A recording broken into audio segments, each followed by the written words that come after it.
morning everyone. Today we'll discuss about data communication in network. The idea of different type of computer system and peripheral devices has already been outlined in the first part of this book. So let us begin from the idea of communication of electromagnetic signal between different devices attached to a computer network. The signal which are being used in computers are of two types, analog and digital. In analog type transmission of signal voltage varies sinusoidal with time. It is transmitted through telephone lines. So this is the example of your analog transmission, analog type of transmission of signal. In the digital type transmission, the signal voltage is transmitted as voltage as pulse of fixed amplitude as shown in the figure. So this is the example of a digital type transmission. So zero means your low voltage and one means high voltage. Low voltage and high voltage. In this way, the transmission signal is known as digital type transmission signal. The next one is transmission mode.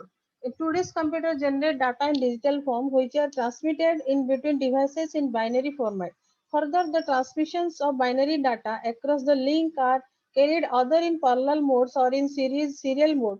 In parallel mode, group of bytes are sent from one device to another with each block pulse, whereas in serial mode, one bit is sent with each clock pulse. The parallel mode is fast but expensive, whereas the latter is slow but cost effective. So this is the parallel mode of transmission and this is the serial mode of transmission. This is your sender's computer, this is a receiver computer. In parallel mode, at a time, many bytes are sending at a time. Many bytes are sending at a time.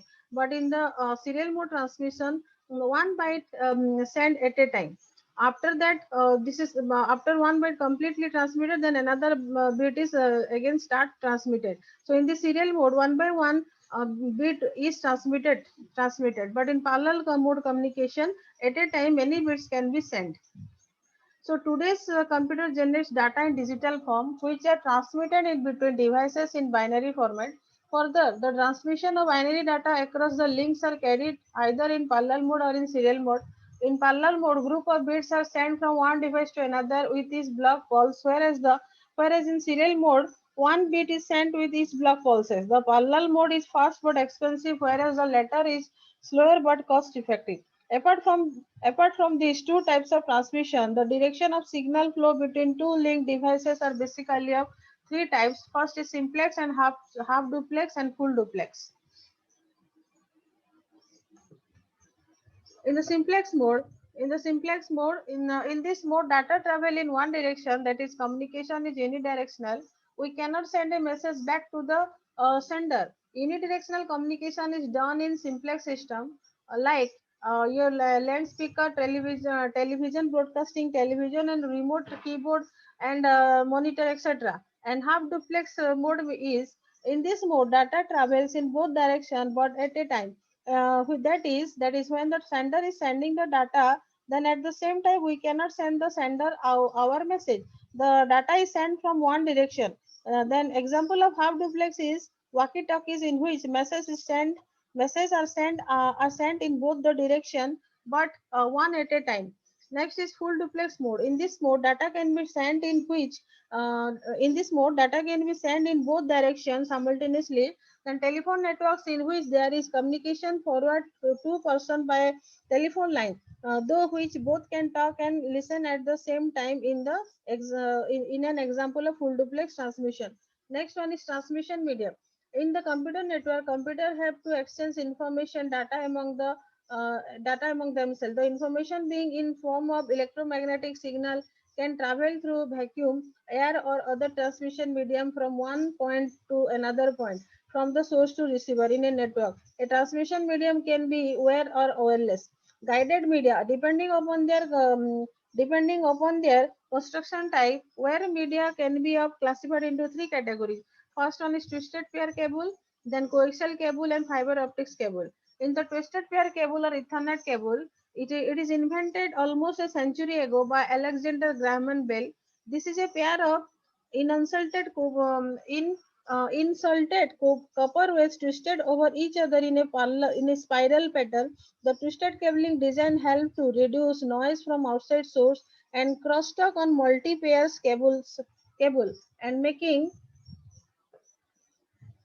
and making it suitable for use in the field of telecommunication for long time. Each time cable consists of one or more twisted pair or wrap in a protective shell. Each pair consists of a single communication link with one conductor serving as the forward circuit and other as the return circuit. Twisted pair cables used in small computer network contains four twisted pair and sometimes called Ethernet cable.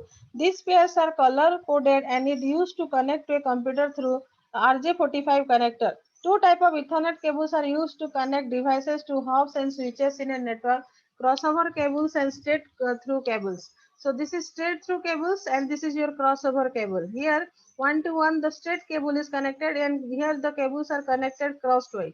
The difference between the two types is that in a crossed cable, two of the wires are crossed. In a straight through cable, all the wires are run straight through. Especially in a crossover cable, where one and three and where two and six are crossed, where one at one end becomes where three at the other end. The where three at the one end becomes a where six at the other end, and vice versa in both the cases.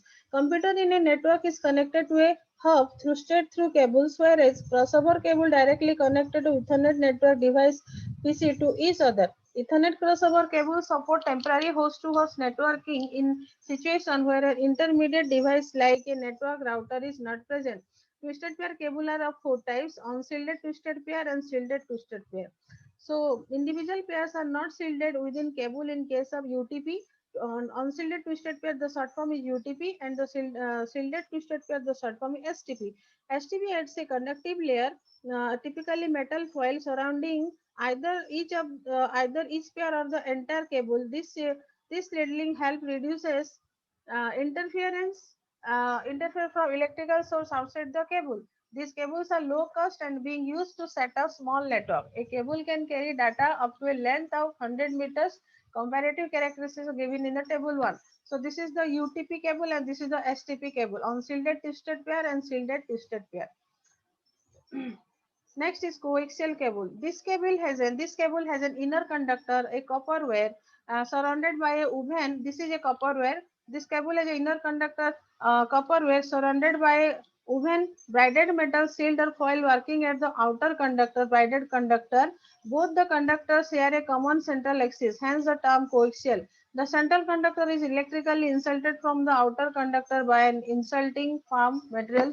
The outer conductor not only carries electrical signal in combination with the inner one, but also shields any kind of electromagnetic noise during transmission. Finally, a plastic jacket protects the whole cable. This is a plastic jacket cover the whole cable. These cables are used for Ethernet connection as well as for cable television transmission. There are two types of coaxial cable: broadband and broadband cable, baseband and broadband cables. There are two types of coaxial cable: baseband and broadband cables. So baseband cables, that is baseband cables are used for digital transmission, mostly used for LAN, and baseband transmit a signal at a time with very high speed. The major drawback is that it needs amplification very after every 1,000 feet. And broadband cables are used for analog transmission on standard cable television. In it transmits several simultaneous signal using different frequency. So advantages of bandwidths are broadband cables are its bandwidth is very high, used in long distance telephones line, and transmit digital signal at very high rate, 10 Mbps, much higher noise immunity and data transmission without distortion. This can the can span to longer distance at higher speed at that, as they have better shielding when compared to the twisted pair cable. What are the disadvantages? Single cable failure can fail the entire network and difficult to install and expensive when compared with twisted pair. If the shield is imperfect, it can lead to grounded loop. Next one is fiber optics cable. An optical fiber is flexible, transparent strand made up of high quality glass or plastic, slightly thicker than the human hair. It transmits light pulses by the principle of total internal reflection, which ensure minimum loss and long distance transmission. Each pulse of light represents a bit of data.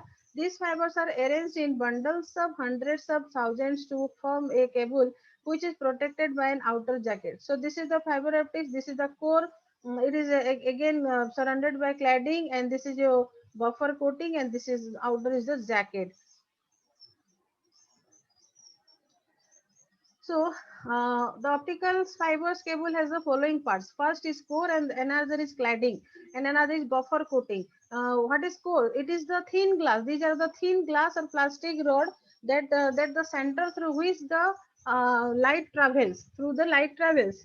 So then cladding, it is the outer of optical material. ये glass के ऊपर जो है, this is the outer of optical materials of lower refractive index surrounded by the core that reflects the light back into the core. Then this outer is a buffer coating. It is a plastic coating that protect the cable from damage or moisture. What are the characteristics? It carry data over a long distance without any intermediate amplification. It is not affected by any external electromagnetic field. The joining of two optical fibers is a complex job which needs a skilled person to install this cable, and it is the most expensive and most efficient cable available for computer networks. Next is both twisted pair and coaxial cables can support network spreads in megabytes and gigabytes ranges. Both are susceptible in varying degrees to signal interference as well as signals leakage. Signal interference occurs when external signals interfere with transmission inside the cable, and signal leakage means that signal inside the cable leaks out the becomes source of the interference devices. So this is the coaxial cable. So this is the table where this is the parameter Ethernet cables, coaxial cable, and fiber optics cable. Signal form of Ethernet cables is electrical, signal form of coaxial cable is electrical, and signal form of optical fiber is optical. Then external interference parameters, external interference in Ethernet cable very high, coaxial cable low, and optical fiber nil. External interference. Attenuation, Ethernet cable high, coaxial cable low, and optical fiber optical cable very low. Next is data transfer rate. This Ethernet cable ka 10 Mbps to 10 gigabytes per second. Then this is coaxial cable 100 Mbps, and for optical fiber is greater than 100 Gbps. Then cable cost of cables. This is the Ethernet cable is cheapest, coaxial cable is average, and optical fiber is expensive. Installation, it is very easy, and this is fairly easy, and it is very difficult. So in the next class, we will discuss about wireless transmission. Thank you.